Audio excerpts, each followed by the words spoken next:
Assalamualaikum warahmatullahi wabarakatuh. Pada percobaan kali ini, kita akan mencoba mempelajari berbagai bilangan oksidasi mangan dengan cara melihat perubahan warnanya dalam suatu reaksi kimia. Adapun bahan-bahan atau alat yang kita gunakan diantaranya, yang pertama labu Erlenmeyer, ini berisi larutan KMNO4 atau kalium permanganat. Ini yang sudah dilarutkan di dalam air. Kemudian kita menyiapkan air suling. Kemudian ada larutan basa. Larutan basanya kita buat dengan cara melarutkan kapur. Kemudian kita dekantasi dan diperoleh larutannya.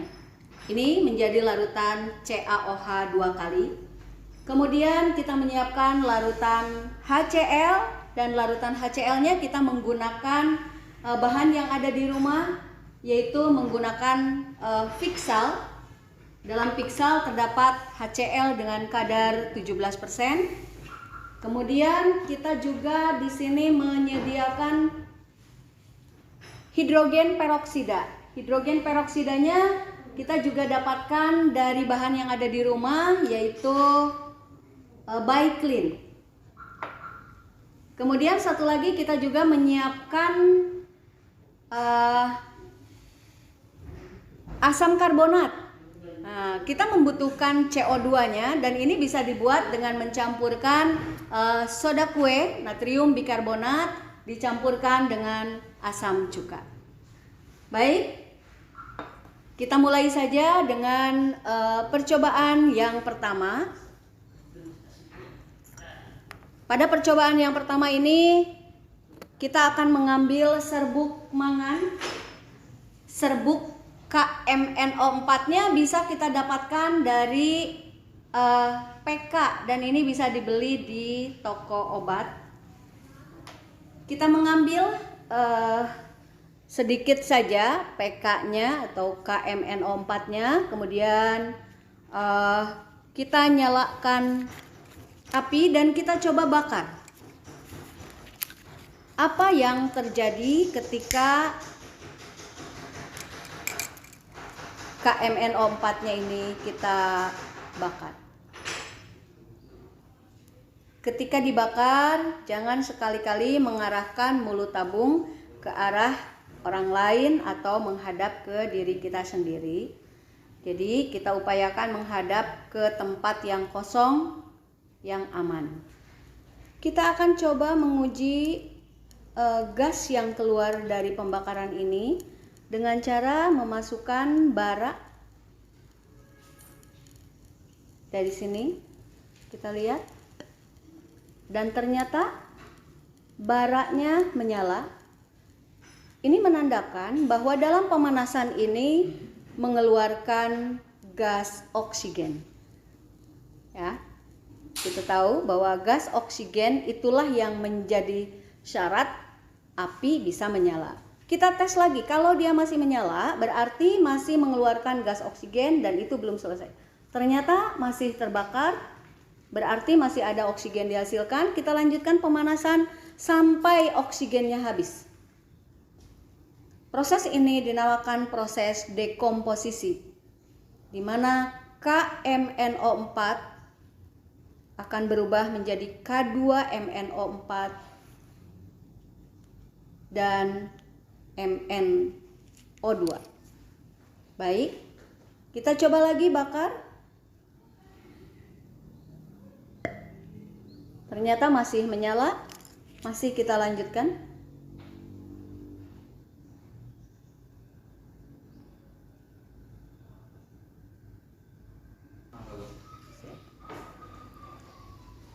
Jika sudah kita yakinkan bahwa tidak ada lagi oksigen yang dikeluarkan, ya, dengan bukti bahwa lidi atau bara apinya sudah tidak menyala lagi, ini membuktikan bahwa oksigen sudah habis. Kita hentikan pemanasan.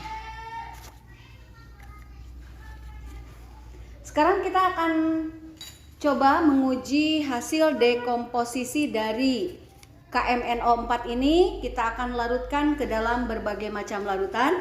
Yang pertama kita akan masukkan ke dalam larutan basa. Larutan basa atau KOH. Dalam hal ini kita coba apa yang akan terjadi. Kita lihat sedikit saja kita masukkan dalam KOH. Diperhatikan baik-baik, ternyata dengan basa menghasilkan warna hijau. KMNO4 yang sudah terdekomposisi menjadi K2MNO4 dengan basa menghasilkan warna hijau. Kita akan coba larutkan di dalam air sekarang. Kita ambil lagi sedikit saja. Coba bagaimana warnanya di dalam air.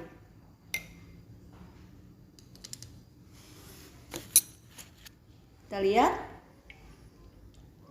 Di dalam air warnanya kembali menjadi ungu. Nah, kita lihat seperti ini. Kemudian berikutnya kita larutkan dalam asam karbonat atau dengan ada H2O dan ada CO2 di sini. Kita akan lihat bagaimana warna yang terjadi apabila dilarutkan dengan asam karbonat.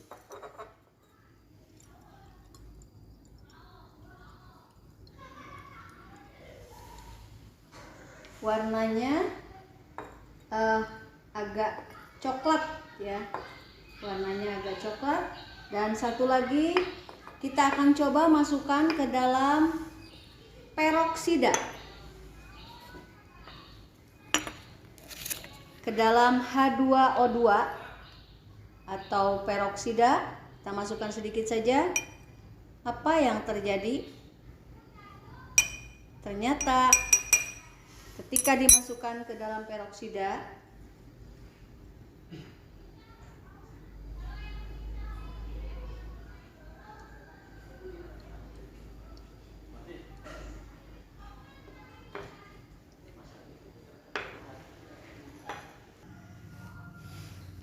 hasil dekomposisi sudah kita masukkan ke dalam larutan basa, ke dalam air, ke dalam CO2 dan ke dalam peroksida.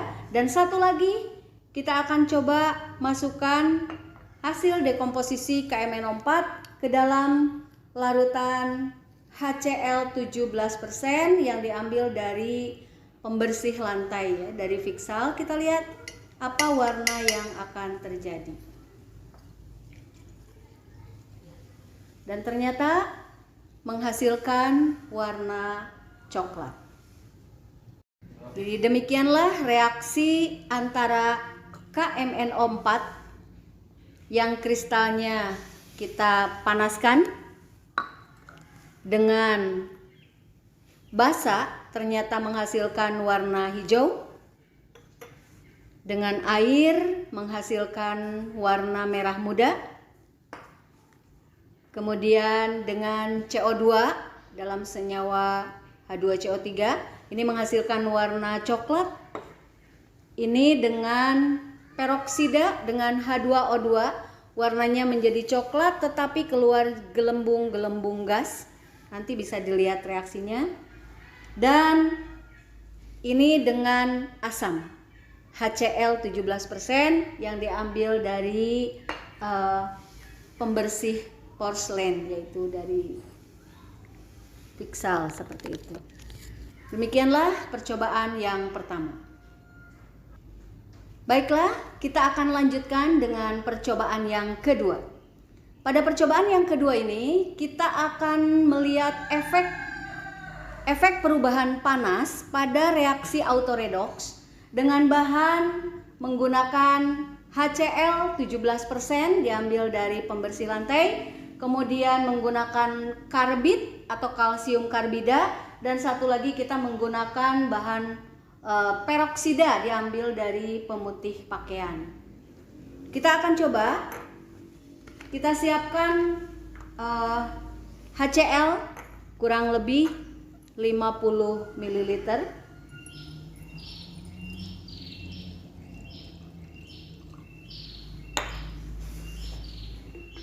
Kemudian kita coba masukkan kurang lebih 1/4 sendok teh karbit. Kita akan coba masukkan 1/3 Cl2-nya, H2O2. Perhatikan baik-baik. Kita menyaksikan adanya letupan-letupan di dalam labu Erlenmeyer. Menarik sekali, ya. Inilah reaksi antara HCl dengan CaC2 kalsium karbida dan H2O2 atau pemutih. Ya. Demikianlah percobaan yang bisa kita lakukan hari ini. Mudah-mudahan bermanfaat dan silahkan kalian pelajari berapa masing-masing bilangan oksidasi pada setiap reaksi kimia. Terima kasih atas perhatiannya. Wassalamualaikum warahmatullahi wabarakatuh.